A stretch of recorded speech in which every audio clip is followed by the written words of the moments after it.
parallel current carrying wire. आपने एक चीज गौर की, यही टॉपिक हम लोग ने लास्ट टर्म पे पढ़ा, यही टॉपिक हम लोग आज पढ़ रहे, कुछ अलग मिल रहा है आपको?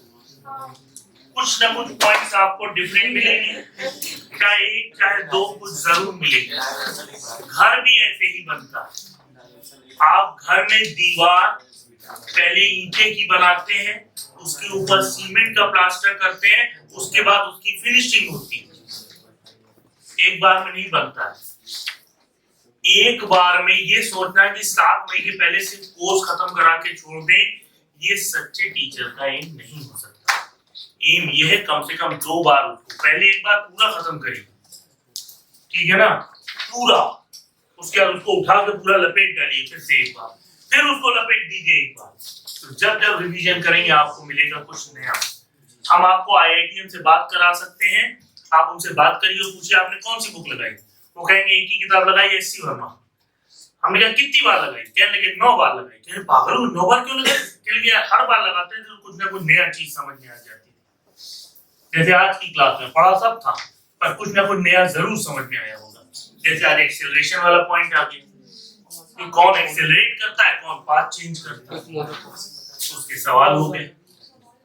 ठीक, तो कुछ ना कुछ आपको नया मिलेगा, और जो चीज आपको रिपीट में नहीं मिल रही है वही चीज आने की संभावना सबसे ज्यादा होगी। इस वाला वो कुछ स्पेशल थी ना, जो एक बार में निकल के नहीं आई, दूसरी बार में आई, तीसरी बार में आई, और इम्पोर्टेंट चीज थी।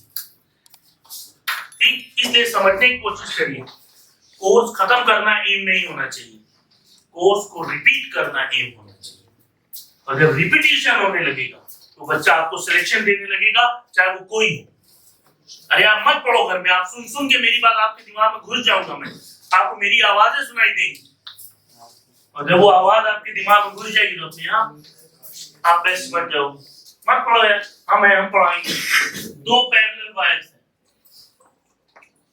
एक में करंट I1, एक में I2, इनके बीच की दूरी R। तो अगर सेम डायरेक्शन में करंट होगी तो इनमें अट्रैक्शन फोर्स लगेगा। ऐसा पहली बार हो रहा, नहीं तो सेम में होने पे रिपल्शन होता था, पर सेम करंट अट्रैक्ट करती है, और उस फोर्स की वैल्यू होगी μ0/4 पाई I1 2I1 I2 upon R into L। और अगर L से डिवाइड कर देंगे हम तो μ0/4 पाई 2I1 I2 अपॉन R,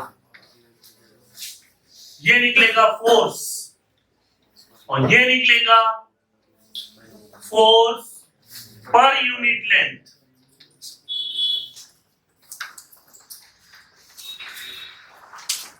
चीजों को अपने दिमाग में रिपीट करना शुरू करो बच्चों। तुम बेस्ट हो, लेकिन दुनिया तुम्हें बताना नहीं चाहती। अगर वो बता देगी तुम बेस्ट हो तो तुम उसकी वैल्यू करना खत्म कर दोगे। तुम गिड़गिड़ा रहे हो किसी के आगे, तुम्हारे पास भगवान ने दिमाग दिया तो दिमाग का प्रयोग करो।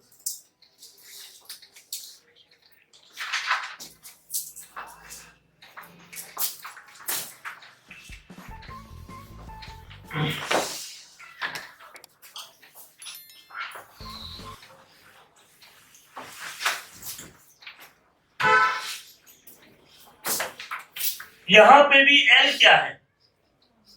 अब यहां लेंथ है, डिस्टेंस, लेकिन कॉमन लेंथ। जैसे मेरे बच्चे एक वायर छोटा दिया और एक वायर बड़ा, तो L जो होगा वो छोटे वायर की लेंथ होगी, क्योंकि वो दोनों में कॉमन है। तो L का मतलब कॉमन लेंथ। बस तुम्हें इस पे फोकस करना है, लोग नहीं कर रहे हैं, तुम कर दोगे तुम उनसे अलग। μ0/4 पाई की वैल्यू क्या है? 10 to the power -7, इसलिए हम इसको बनाए रहेंगे ताकि कैलकुलेशन हमारा इजी। म्यू नॉट को क्या कहते हैं? परमिएबिलिटी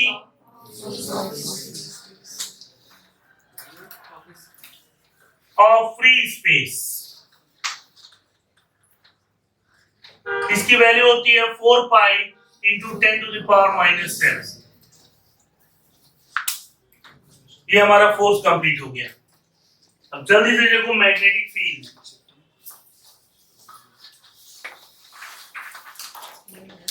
देखिए कौन कर पाता है, एक सवाल दें। चलिए देखते हैं कौन करता है। ये नॉर्थ पोल है, ये साउथ पोल, इनके बीच में मैग्नेटिक फील्ड लगी हुई है और वो मैग्नेटिक फील्ड दी हुई है 10⁻⁻⁴ टेस्ला। कोई दिक्कत?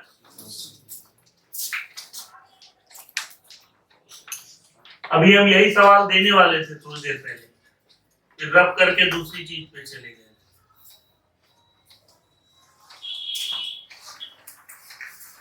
इसके अंदर ऐसे एक वायर रखा हुआ है,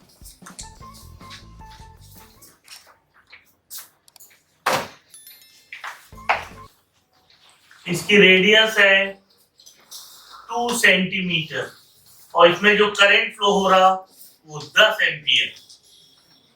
फोर्स बताइए कितना लगेगा।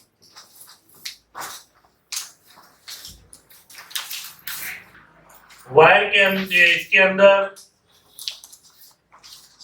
जो वायर की टोटल लेंथ है, क्या अलग दे देते हैं, थोड़ा इजी कर लेते हैं। यहां से यहां तक जो वायर की लेंथ है वो 5 सेंटीमीटर है। ये भी आपके लिए सवाल को इजी कर दिया, उसमें टोटल लेंथ दी थी 30 सेंटीमीटर सवाल, मैंने आपके लिए इजी कर दिया। फिर से देखिए, एक वायर है, उसको ऐसे मोड़ दिया गया, ये रेडियस 2 सेंटीमीटर है, 2 सेंटीमीटर, ये 5 सेंटीमीटर की लेंथ है, ऊपर से ऐसे आधा सर्किल, इसमें करंट 10 एम्पियर की फ्लो हो रही है, मैग्नेटिक फील्ड 10⁻⁻⁴ टेस्ला। तो फोर्स बताइए कितना लगेगा।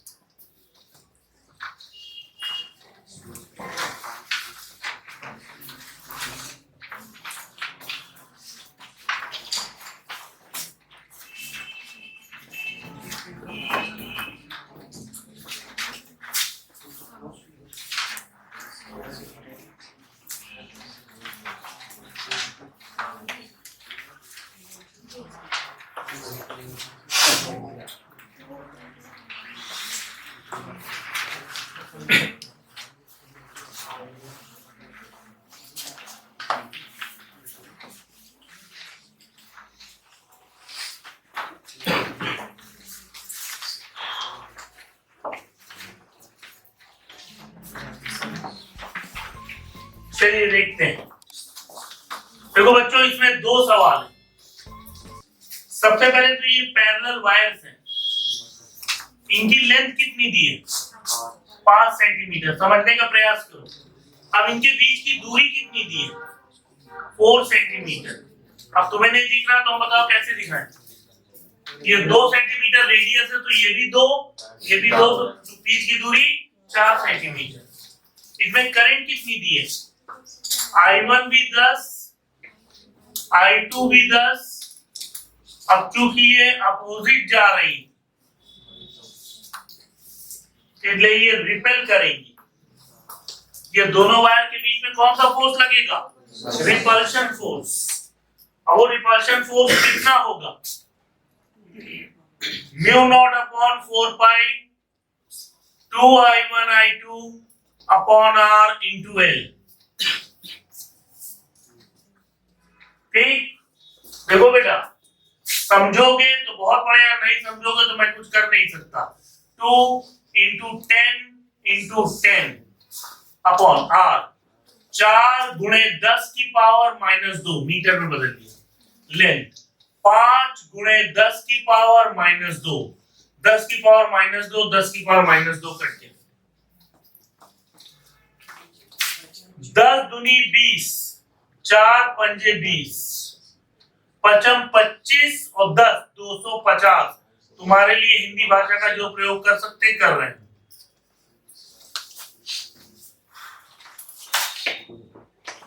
टू 2.5 × 10⁻⁻5 न्यूटन, ये फोर्स आ गया।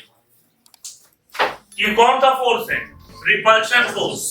ये कौन सा फोर्स है, रिपल्शन फोर्स।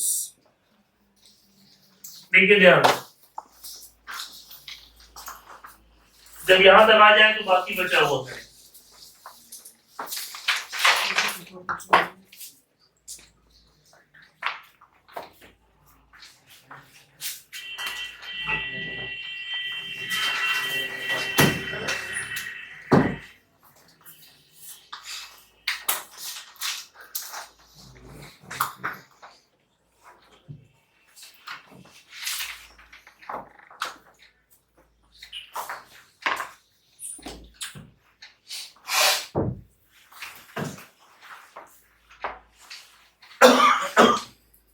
अब जब रिपल्शन फोर्स होगा तो देखो इस पे इधर और इस पे लगेगा कि नहीं।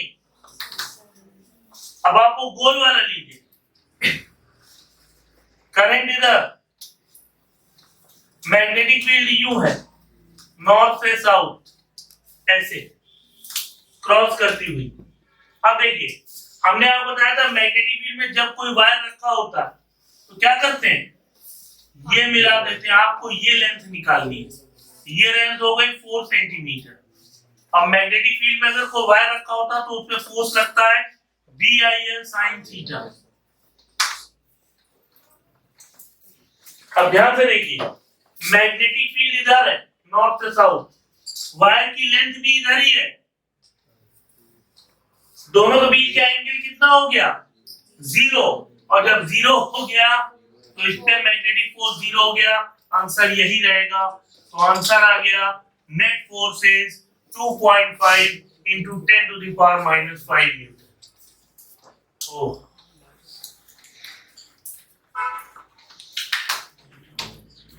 यहाँ पे ये सवाल देने के पीछे लॉजिक ये था कि बच्चों ने अपने दिमाग में बैठा लिया जब तक कोई चीज सर्कुलर नहीं होगी फोर्स 0 नहीं होगा। ऐसा नहीं है, अगर उसकी लेंथ मैग्नेटिक फील्ड की डायरेक्शन में हो गई तो एंगल 0 हो जाएगा और मैग्नेटिक फोर्स भी। तो जरूरी नहीं कि सर्कुलर हो, सर्कुलर होगी तो 0 है ही, और अगर उसकी लेंथ मैग्नेटिक फील्ड की डायरेक्शन में हो गई तो फोर्स तब भी 0। दोनों चीजें समझाने के लिए आपको सवाल पेश कर दिया।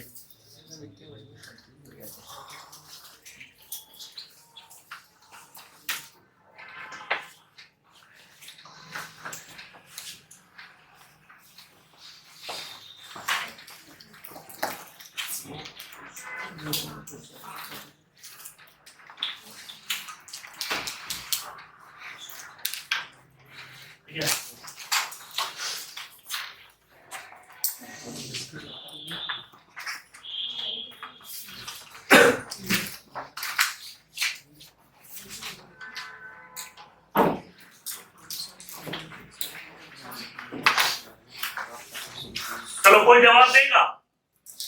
2 पटरियां हैं, रेल्स, जल्दी जल्दी देखो, मेरे दिमाग में क्वेश्चन आते जाएंगे। 2 पटरियां हैं ये रेल्स, इसके ऊपर एक वायर को कस दिया गया।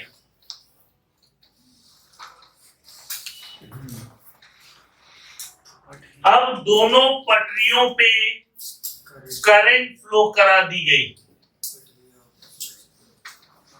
वायर किधर जाएगा, बाएं दाएं किधर जाएगा, वायर की डायरेक्शन बताओ किधर जाएगा। वो तो तुम्हें मालूम है क्या होगा, लेकिन क्वेश्चन वो नहीं आता है जो तुम्हें मालूम है, क्वेश्चन वो आता है जो तुम्हें ना मालूम है। ये जो वायर कसा गया है ये किधर जाएगा, बाएं, लेफ्ट, राइट, अपवर्ड, डाउनवर्ड। समझ लो, लेफ्ट, राइट, upward, downward.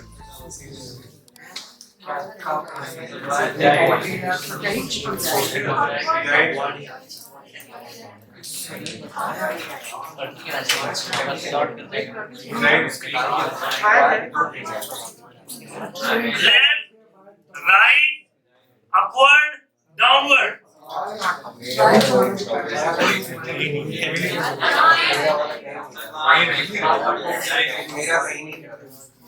पक्का वही रहेगा, लॉक उज्जवल वही रहेगा,